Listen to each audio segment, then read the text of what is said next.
Okay, welcome.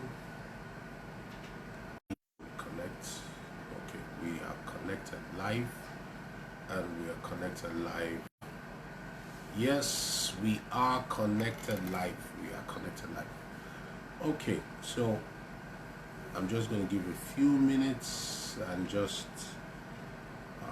welcome. So C7 UK joined. Welcome Folashade. And those on Facebook. Yay, thank you so much for joining. Okay, great. Awesome. We are back.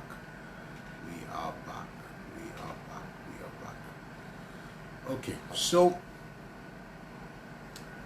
yes, it's 2 minutes past the time. What is going on here? Okay. Okay, we're just going to go ahead and just hope for the best. Hope for the best in terms of. Let's see now what's the best view. You're welcome to today's edition on question and answer on mental health issues with Dr. Series all through the month of April, every Monday at best. So we don't necessarily have to use the whole 30 minutes, but 7 to 7:30 every Monday throughout the month of April. And we will be some questions that are just frequently asked questions that I have experienced over the years working as a psychiatrist. I am Dr. Tiffy Debbie. I'm a consultant psychiatrist and I'm a psychologist with mental illnesses, and to empower people with self-help tools for just life improvement, living the best quality of life, because you can't live your best life without concern.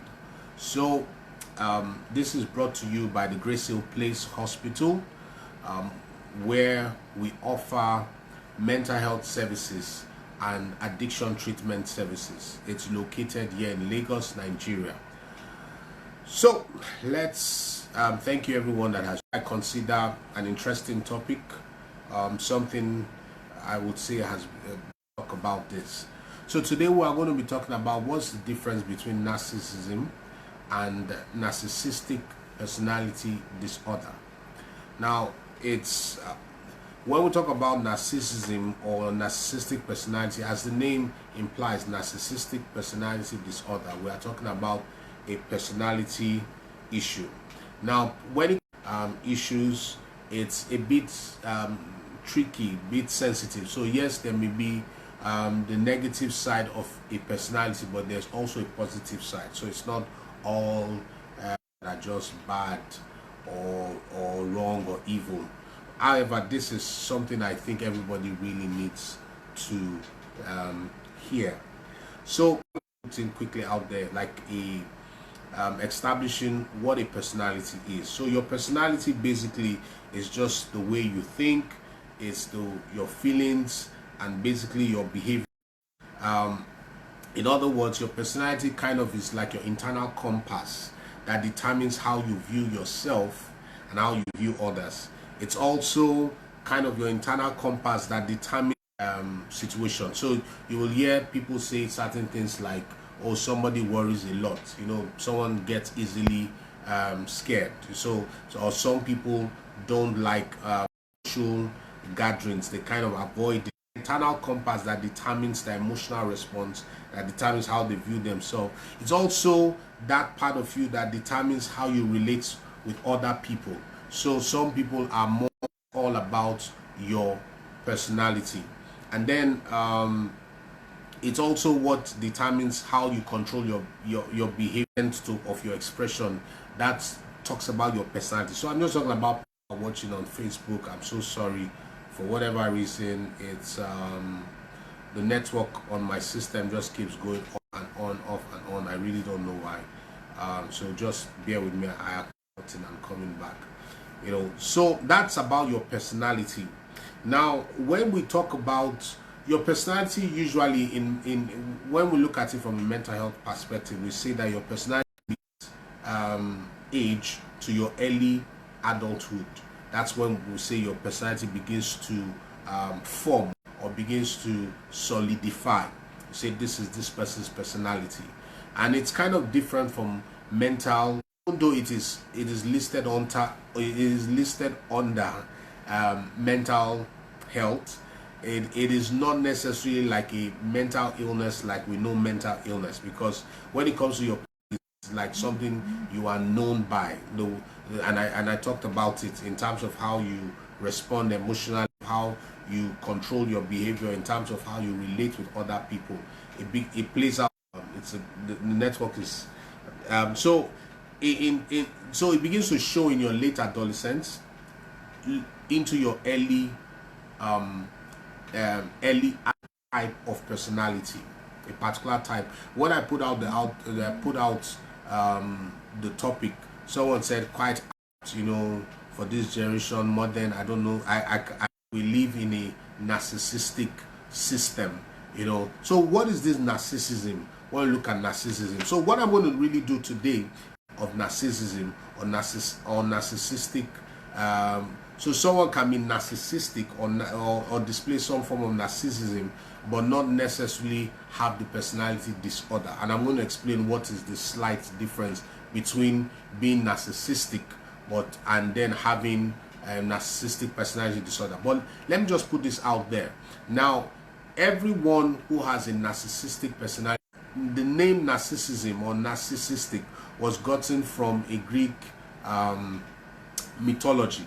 From a person called Narcissus, who was said to be a person who was so in love with his image.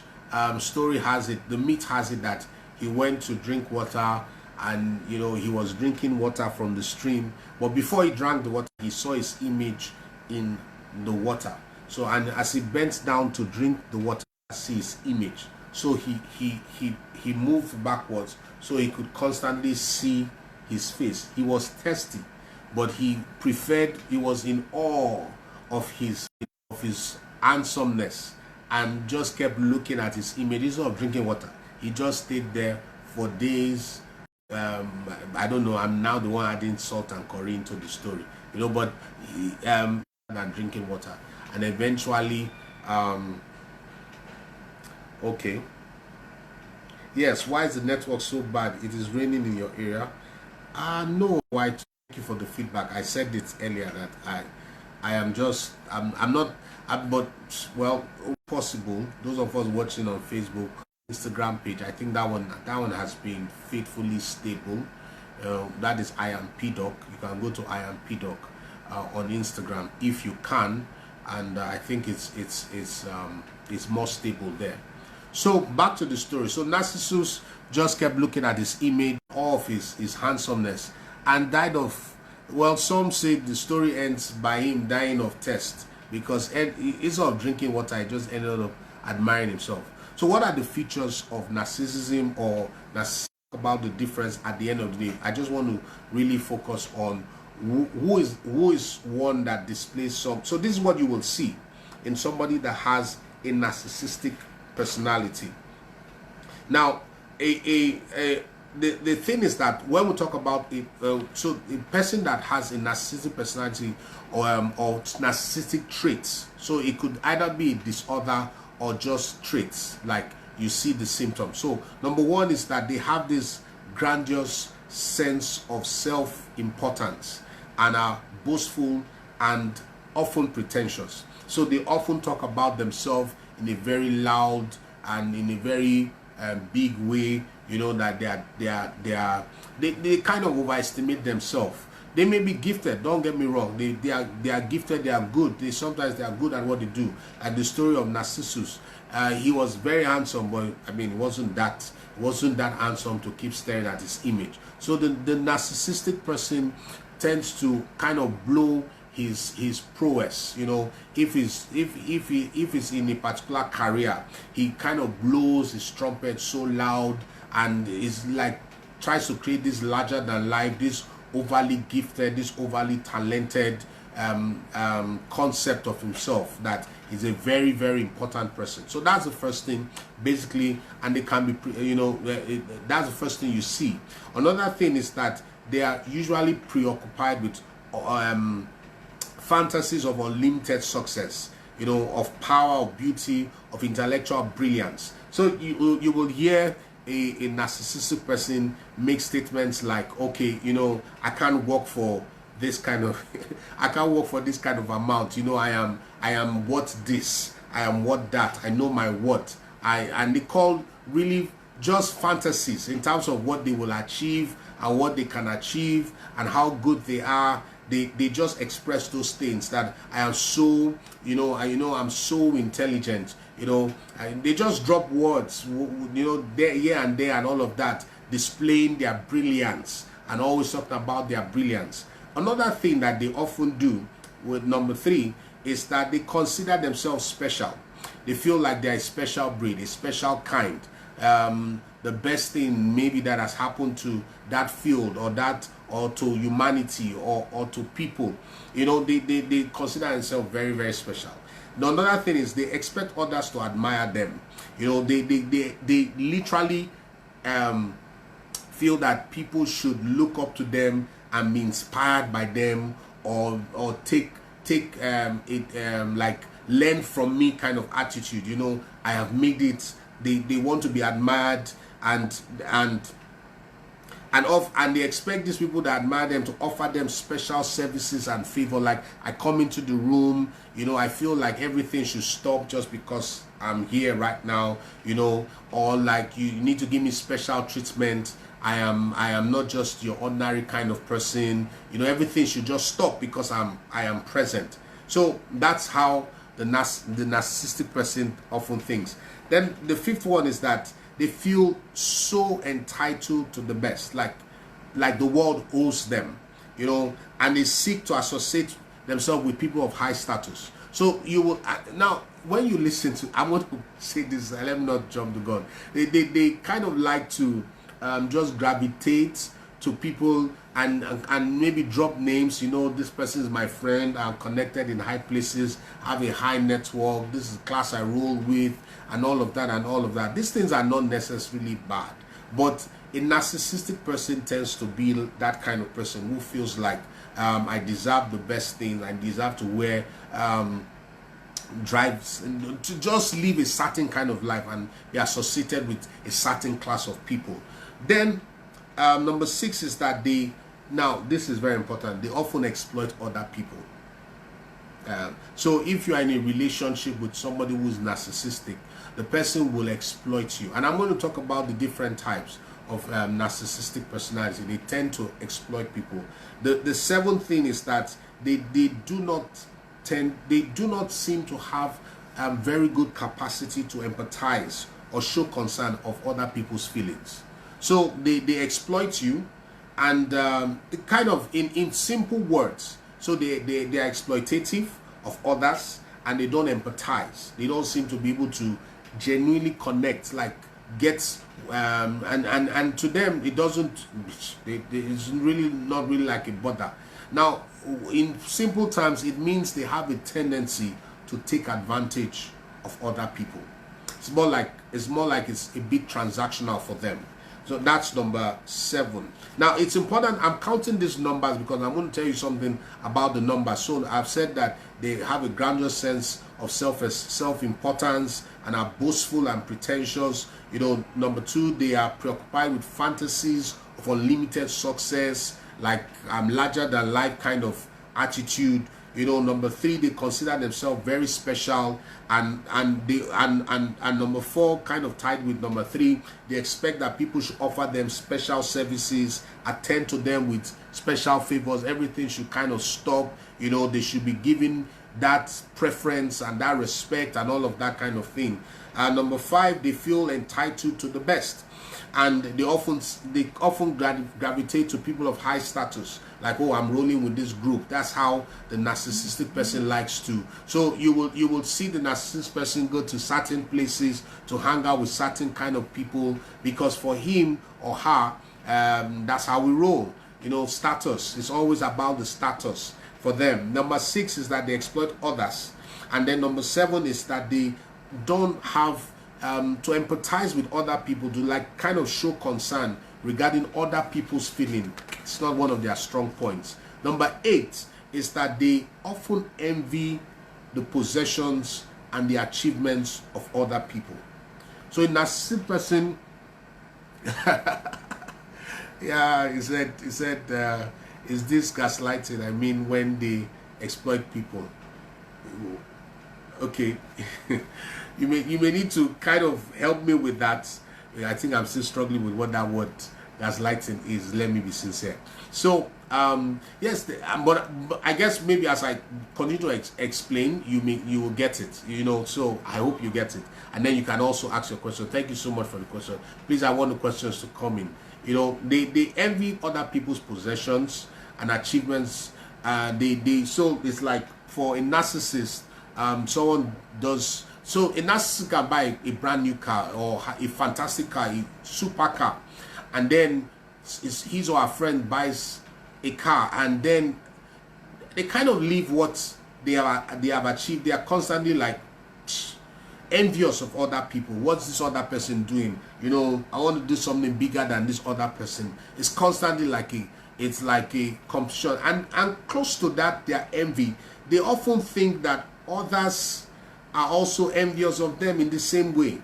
So when they do some things, they think that because, remember I talked about personality is like your inner compass, how you see other people and how they and how you see yourself and how you see other people. So because they often are envious of other people and other people's achievements, they think that people are envious of them and their achievements. So you may hear a narcissist say things like, well, you know, people don't get me, they are envious of me, or they are trying to people I hear them say those things, you know, that, you know, people may be planning, they don't have good intention towards me, I believe in myself, you know, and people just want to pull me down, because in their own mind too, they are constantly trying to pull somebody down. Remember, they can exploit others and really don't empathize, and I'm going to talk about the different types. They really don't have empathy, so they can cut others down just to always be in the limelight. And because they think like that, they think other people are like that. So they think that people too that are around them have the same intention or see the world like the way they see. And then finally, number 9, they appear arrogant. And they can be haughty and behave in patronizing or condescending way. They talk in ways that many times narcissistic people leave other people. They kind of, someone puts it this way, it says like being a jerk. You know, just being, you know, it's just hard being around them. It's just tough, because sometimes when you're in a relationship with someone who's a narcissist, you kind of always have to diminish. For those who allow themselves, have to kind of diminish yourself, you know, because it's like you can't share the spotlight with a narcissist. A narcissist will want to put you down, you know, because in their mind, they think you also want to put them down. So they are sometimes, even when you are trying to correct and trying to advise, because their mindset works. So he said, I mean, they blame others for their shortcomings and make others take wrong. Exactly. Yes. Yes. Thank you so much. Yes. So a narcissist will always feel like it's the world that owes them, it's the world that that's, you know, hasn't gotten wrong, it's the world that is missing out on their awesomeness. It's like, I'm too awesome. You know, you make a mistake and you just feel like it's the other person that needs to get it right, you know, because I'm too awesome. You know, they may say I'm sorry, but, you know, I'm not really sorry because, you know, this, that, this, and all of that. So now I listed 9 features. These 9 features are what is used. So in the Diagnostic Statistic Manual, these 9 features are listed.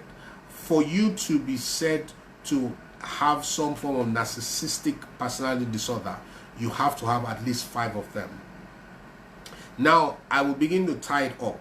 2 things I will just mention as I begin to round up. So thank you so much for that contribution. One thing, I'm going to talk about the different types of narcissism or narcissistic personality traits. Now, for it to be the final thing I'm going to talk about is the difference between narcissism and the narcissistic personality disorder. Now, if you notice, you may have come across people like this, because narcissism is out there. I listen to I must give a shout out to the work done by Dr. Ramani Davusula. She's a professor in clinical psychology and a forefront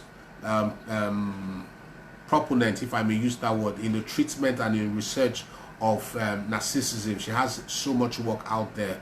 I would encourage you to go check out some of her videos. Identify if you are in a relationship with a narcissistic personality, and what to do. And it's so much, and I think it's very important, because I have in the course of therapy, counseling people, I've had to counsel people and recognize that certain people are in a relationship with people that have narcissistic traits, and it can be really tough, diminish your light to be around them. So finally, the final two things I'm just going to talk about before I round up is, number one, the different types. So Dr.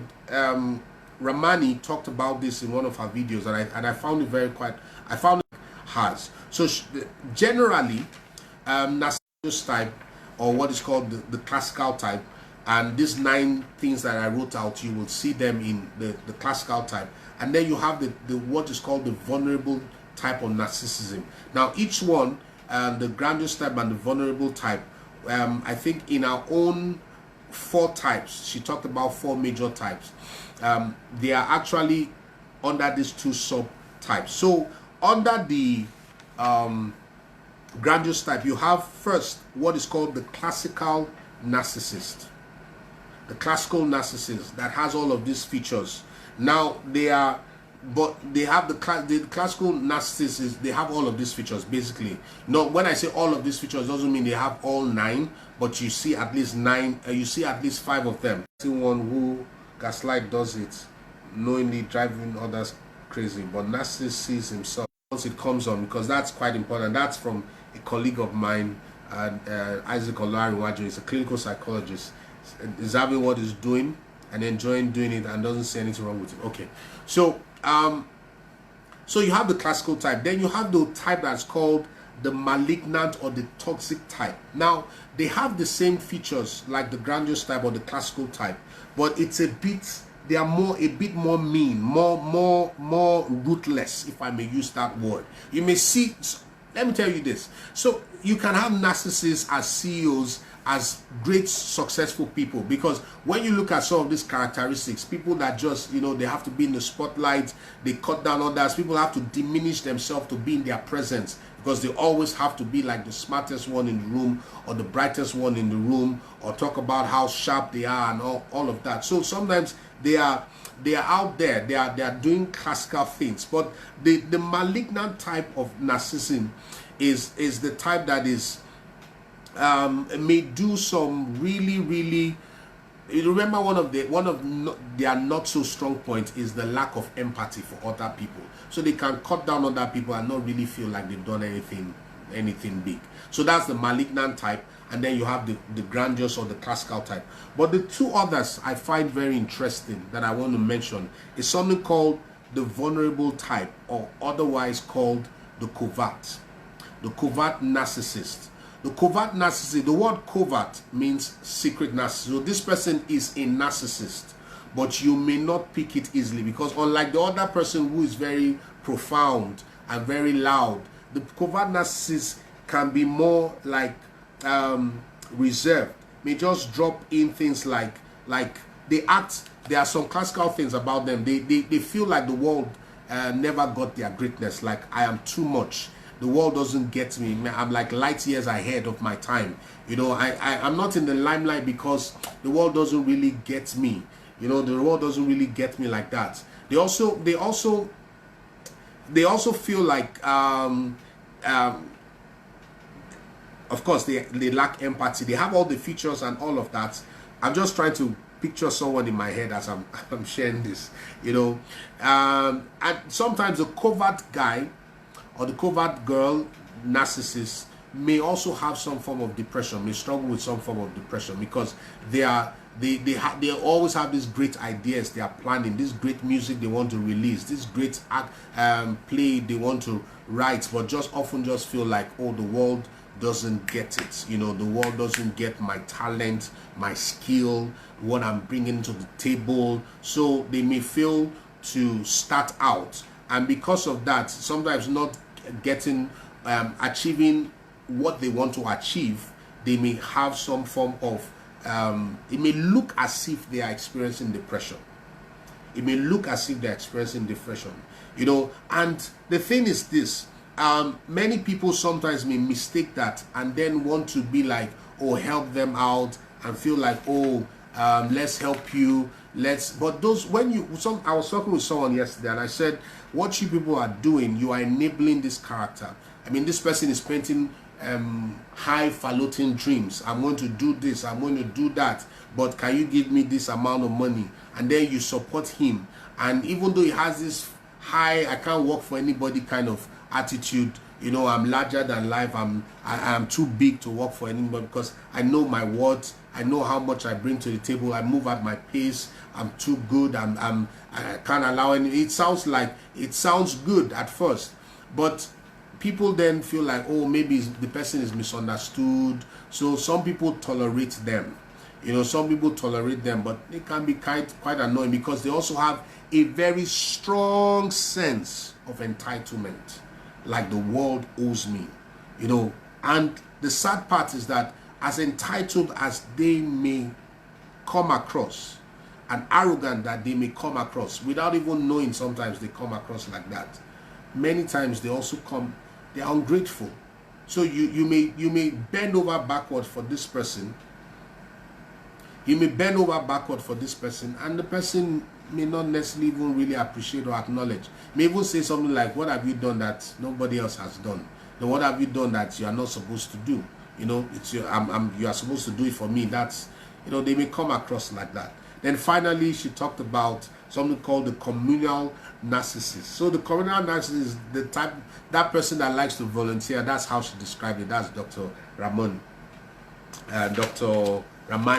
That person who likes to volunteer, who likes to be out there, but you know, it's like, oh, we are doing, we're feeding the poor, looking all cute, selfie time, you know.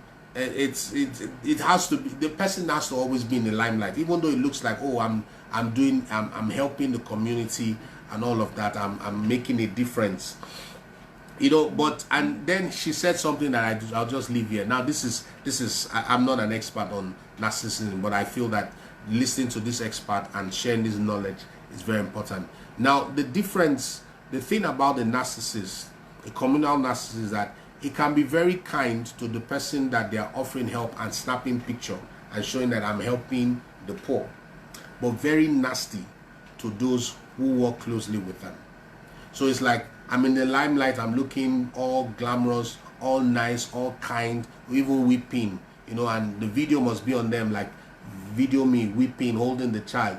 But then once the video is off, the person holding the camera is like, I'm nasty to the person. You are condescending to the people working for you, condescending to the people that work together, but all nice on the camera as for charity and work. So I hope this was helpful. I had to do a lot of research to say, because the truth is this, I'm seeing this character, I'm seeing these traits around. Now someone asked the question, said is it also a mental disorder? Yes, it is, but not like a mental illness per se. It's not really a mental illness per se. What I mean by that is that this is the person's personality, and sometimes it may, so there are certain conditions that can occur with these personalities. For instance, the person with a narcissistic some of them may also have substance use. So they may explode, because remember, some of their features, like they like to hang out with people of a certain class, they have this grandiose dream and all that. So they may need, sometimes they take drugs to play out this persona that they want, this larger than life persona they want to put out. Another thing that is common, that not common but that can occur, is depression. Because there's this expectation, this is the world who owes me attitude. I'm entitled to all of this and I'm not getting it. Sometimes they go into depression.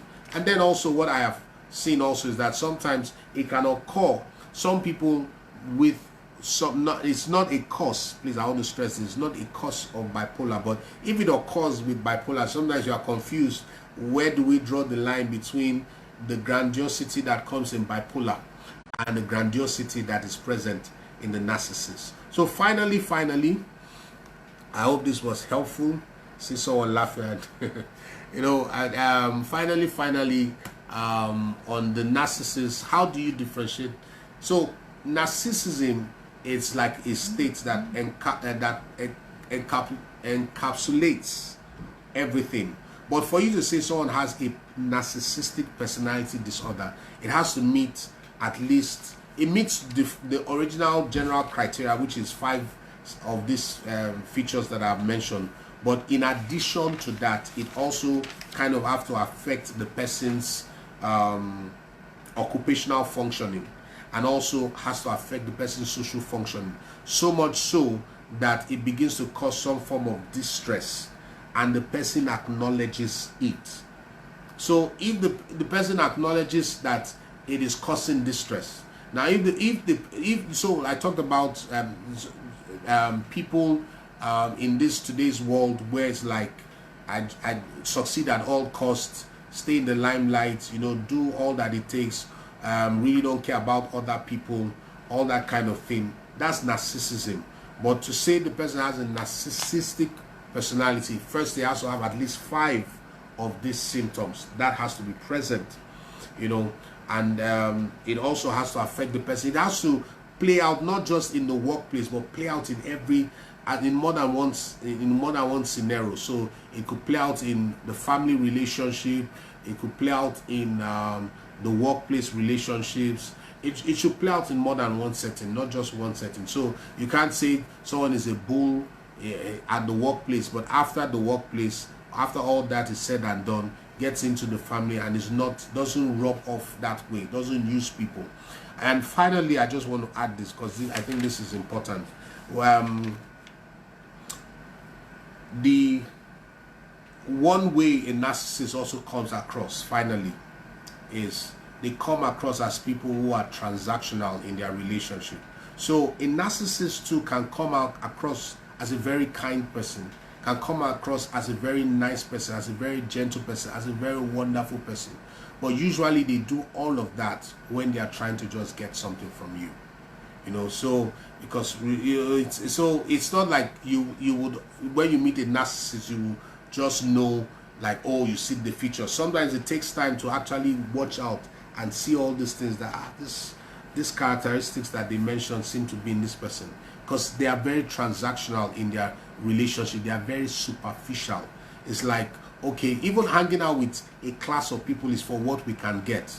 Once maybe you're said to be a friend of that person in a particular class and you drop off out of that class, they're like, hey, I can't deal, I can't, so it's superficial, they are pretentious, and they are transactional. Okay, that's it for this evening. I think I shot over my 30 minutes. See me thinking that I was going to be done before 30 minutes. Thank you so much for all the contributions. Any questions? Even if you have any questions, we can't really take any questions right now. So next week, Monday, same time, on Facebook and on Instagram Live, question and answers on mental health issues with Dr. Edebi. Thank you for joining in.